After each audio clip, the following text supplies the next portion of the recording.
Қайырлы күн балалар, бүгін сендермен 3 сынып елу 3 сабақты өтетін боламыз. Сабақтың тақырыбы шеңбер, дөңгелек және олардың элементтері. Бірінші тапсырма: адамдар уақытты өлшеуді өте ерте заманда үйренді. А нұсқасында суретте ертедегі су және күн сағаттары бейнеленген. Олардың қазіргі сағаттармен қандай ұқсастығын байқауға болады. Пішіні қандай? Шеңбер дегеніміз дөңгелектің жартысы. Дөңгелек барлық нүктелердің центрден бірдей қашықтықта орналасқан сызықпен шектелген жазық фигура. О нүктесі дөңгелектің шеңбердің центрі. Дөңгелек, шеңбер, радиус, диаметр анықтамалар. Яғни радиус дегеніміз R шеңбердің центрінің оның бойында жатқан кез келген нүктемен қосатын кесін. Яғни радиус дегеніміз O нүктесімен сол дөңгелекке дейінгі қашықтықты айтамыз. Яғни радиус бізде R әрпімен жазылады екен. Келесі AB диаметр шеңбердің центрі арқылы өтетін және шеңбердің екі нүктесін қосатын кесінді. Яғни мына жерде AB нүктесі болса, осы шеңбердің AB нүктелерін қосатын кесіндіні айтамыз. Яғни диаметрі D әрпімен жазылады. Енді бізде А нұсқасында айтылып тұр. Шеңбердің радиусы мен диаметрін өлше деп тұр. Шеңбердің радиусы R әрпімен жазылады. Біз оны 4 см деп алатын болсақ, диаметрін табу үшін диаметр бізге айтылды. А B-ға тең, А B-ға тең. Енді жаңа айттық, AB осының AB-ның түгел кесіндісі, ал R дегеніміз осының жартысы дедік. Сонда жартысы 4 см болса, тағы жартысы 4 см. Сонда диаметр бізде 8 см-ге тең болады. Келесі екінші тапсырма: сызбаларға қарап сұрақтарға жауап бер деп тұр. А нұсқасына қарайтын болсақ, қай сызбада шеңберлердің центрі ортақ, осы шеңберлердің радиусының ұзындығы бірдей ме деп тұр. Енді бұл жерде сызбаларды қарайтын болсақ, біз айтты, қай сызбаларда шеңбердің центрі ортақ. Центрі ортақ деп тұрғанымыз бұл жерде үшінші суретте ғана, себебі екеуінің екі шеңбердің де центрі ортақ, яғни ортада тұр. Ал осы шеңберлердің радиусының ұзындығы бірдей ме деп тұр. Радиустары әртүрлі, яғни бірінші шеңбердікі мынау болса, ал екінші шеңбердікі, мысалға бірінші шеңбердікі 1 см болса, келесі шеңбердікі 3 см болып тұр шамамен. Сонда А нұсқа үшінші сызбада радиусының ұзындығы әртүрлі болады. А нұсқасын қарайтын болса, қай сызбада шеңберлердің радиусы ортақ және радиустарының ұзындығы әртүрлі.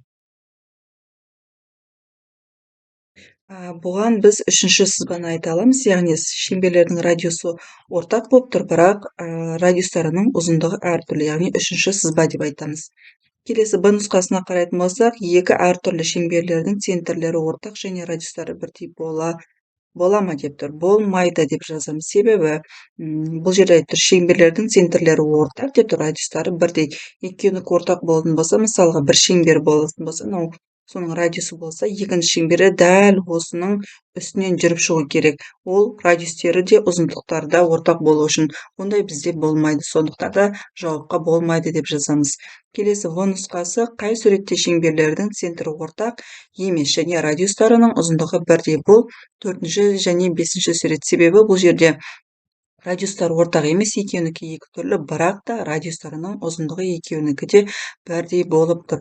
Келесі Г нұсқасы: қай суретте шеңберлердің центрі ортақ емес және радиустарының ұзындығы әртүрлі деп тұр. Бұл бірінші және екінші сурет, себебі олардың центрлері екеуінікі екі жақта тұр. Мына жерде, біреуінікі мына жерде, екіншісінікі ортасында тұр. Ал олардың радиустарының ұзындығы біреуінікі қысқа болса, екіншісінікі ұзын болып тұр. Екінші суретте біреуінікі қысқа болса, екіншісінікі ұзын болып тұр. Сондықтан да бірінші және екінші сурет деп аламыз.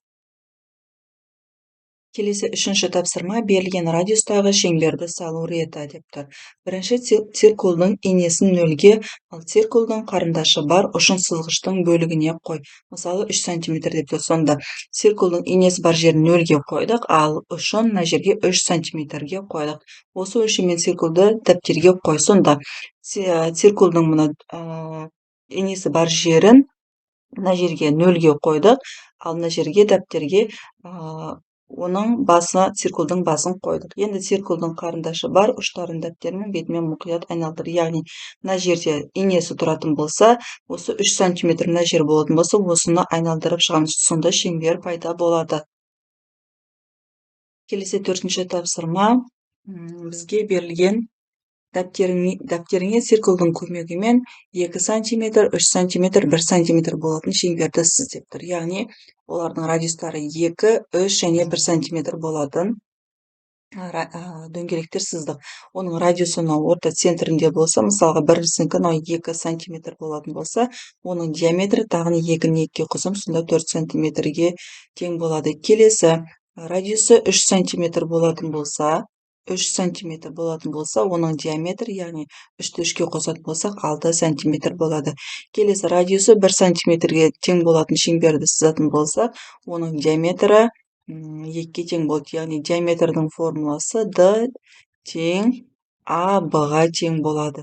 Келесі А нұсқасы әрбір шеңбердің диаметрін өлше, шеңбердің радиусы және диаметрінің қанша есе кіші болатын анықта, қандай қорытынды шығаруға болады деп тұр. Яғни 2 шеңбер сызамыз, 2 шеңбердің екеуінің радиусы ортасында болатын болса, екеуінде де радиусы 2 сантиметрге тең деп аламыз. Сонда бұл жерде радиустарының ұзындықтары бірде болады, бірақ центрлері әртүрлі болады. Келесі 5-ші тапсырма. Адам тәуліктің 3/1 бөлігін ұйықтайды, ал қалған уақыты ояу болады. Адам қанша уақыт ұйықтайды, қанша уақыт ояу болады депті. Яғни бір тәулік дегеніміз ол 24 сағатқа тең, ұйықтайды 3/1 бөлігін деп тұр, ал ояу болады қанша сағат деп тұр. Біз ең алдымен 3/1 бөлігі, яғни ұйықтайтын уақытын тауып алайық. Енді 24 сағаттың 3/1 бөлігін табу үшін 24-ті 3-ке бөліп, оны алымындағы 1-ге көбейтеміз. Сонда адам 8 сағат ұйықтайды.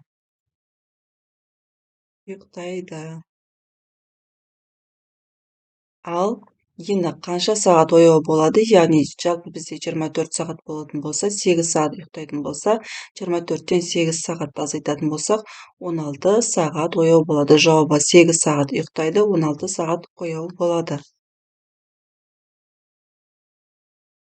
Келесі А нұсқасында бөшкеден 8 литр су алынды. Ол бөшкедегі барлық судың 4/1 бөлігін құрайды. Бөшкеде қанша литр су болған? Яғни алынды 8 литр су, бұл 4/1 бөлігі болды, қанша литр су деп тұр. Енді 4/1 бөлік 8 литр 4/1 бөлігі болатын болса, біз 8-ді 4-ке көбейтіп, алымындағы 1-ге бөлеміз. Сонда 32 литр. Жауабы жалпы бөшкеде 32 литр су болды. Келесі 6-шы тапсырма. Есепте тексеруді орында деп тұр. Бірінші 415-ке 37-ні қосамыз. Яғни 5-ке 7-ні қоссақ 12, 1 ойда болады. 3-ке 1-ді қоссақ 4, ойдағы 1-мен 5 болады. 4-тің өзі түседі. Сонда жауабы 452 болып тұр. Тексеру үшін 452-ден 32-ні азайтсақ, 415-тің өзі шығады. Екінші 552-ке 379-ды қосатын болсақ, 931. Тексеру үшін 931-ден 379 азайтсақ, 552 шығады. Үшінші 505-тен 317-ні азайтсақ, 188. 188-ге 317-ні қосатын болсақ, 505 шығады. Төртінші 325-тен азайтамыз, 197, 128-ге тең болды. Тексеру үшін 128-ге 197-ні қоссақ, 325-ге тең болады. Бесінші 689-ға 309-ды қоссақ, 998. Тексеру үшін осы 399-дан 398-ден 309 азайтсақ, 689 шығады. Алтыншы 1000-нан 654-ті азайтсақ, 346 болады. Тексеру үшін осы 346-ға 654-ті қосамыз, 1000-ның өзі шығады. Жетінші 713-тен 237-ні азайтсақ, 476. Тексеру үшін 476-ға 237-ні қоссақ, 713 шығады. Соңғысы 546-ға 454-ті қоссақ, 1000-ға тең болады. Тексеру үшін осы 1000-нан 454-ті азайтсақ, 546-ға тең болады. Келесі 7-ші тапсырма салыстыр. Яғни бұл жерде 90 минут және 1 секунд деп тұр. Бізде 1 минут, мына жерге жазайын, 1 минут ол 60 секунд. Ал енді 90 минутымыз 90-ды көбейтеміз 60 секундқа, сонда ол сонда ол 5400 секундқа тең болады. Сонда 1 секундтан 90 минут үлкен. Келесі 2 сағат 120 минут деп тұр. 1 сағатымыз ол тең 60 минутқа. Ал сонда 2 сағатымыз 120 минут болады. Екеуі тең. Келесі 9 ай 1 жыл деп тұр. 1 жылдың ішінде 12 ай бар. Сонда 1 жыл үлкен болып тұр 9 айдан. Келесі 1 жыл 12 ай деп тұр. Екеуі тең. Келесі 2 сағат 15 минут 150 минут деп тұр. Бұл жерде 2 сағатымыз 90, 2 сағатымыз 120, оған 15-ті қосатын болсақ 135 минут. Ал мына оң жағында 150 минут. Сонда 135-тен 150 үлкен. Келесі 50 минут 1 сағат деп тұр. 1 сағатымыз 60 минут. Сонда 50-ден 60 үлкен. Келесі 1 сағат 30 минут 3 сағат деп тұр. 3 сағатымыз ол 180 минут. Ал 1 сағат 30 минутымыз 1 сағат 60 минут болса, оған 30-ды қоссақ 90 минут. Сонда 90-нан 180 үлкен, 3 сағатымыз үлкен деп жазамыз. Келесі 1 сағат 20 минут 2 сағат деп тұр. 2 сағатымыз 120 минут. Ал 1 сағат 20 минутымыз 80 минут болады. Сонда 80-нен 120 үлкен болады. Келесі 1 сағат 1 минутымыз ол 61 минут.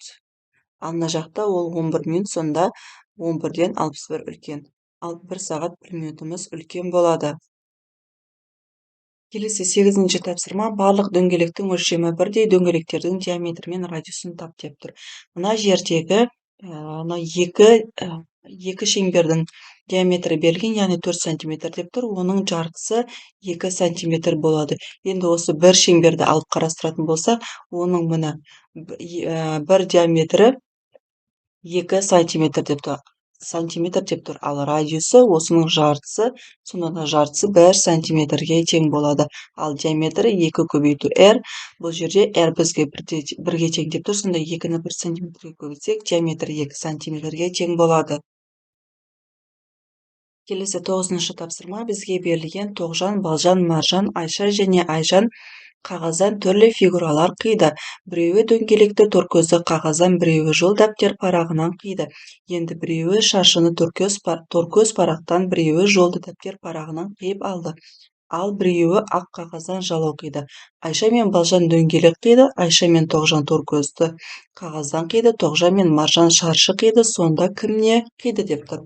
Бізге берген Айша мен Балжан дөңгелек, Айша мен Тоғжан торкөз, ал Тоғжан мен Маржан шаршы деп тұр. Енді осы берілгеніне қарап жазатын болсақ, Тоғжан бізде торкөз және шаршы деп тұр, яғни торкөзден шаршы қиды. Келесі Айшаны қарайтын болсақ, Айша деп екеуінде тұр, яғни торкөзден дөңгелек қиды. Келесі Балжан жолды дәптерден дөңгелек қиды. Келесі Маржан ол жолды дәптерден шаршы қиды. Ал ең соңында бізде қалып тұрған Айжан ақ қағаздан жалау қиды. Сонымен бүгінгі 3-ші сынып 53-ші сабақ аяқталды. Менің каналыма тіркеліп, видеоға лайк басуды ұмытпаңыздар.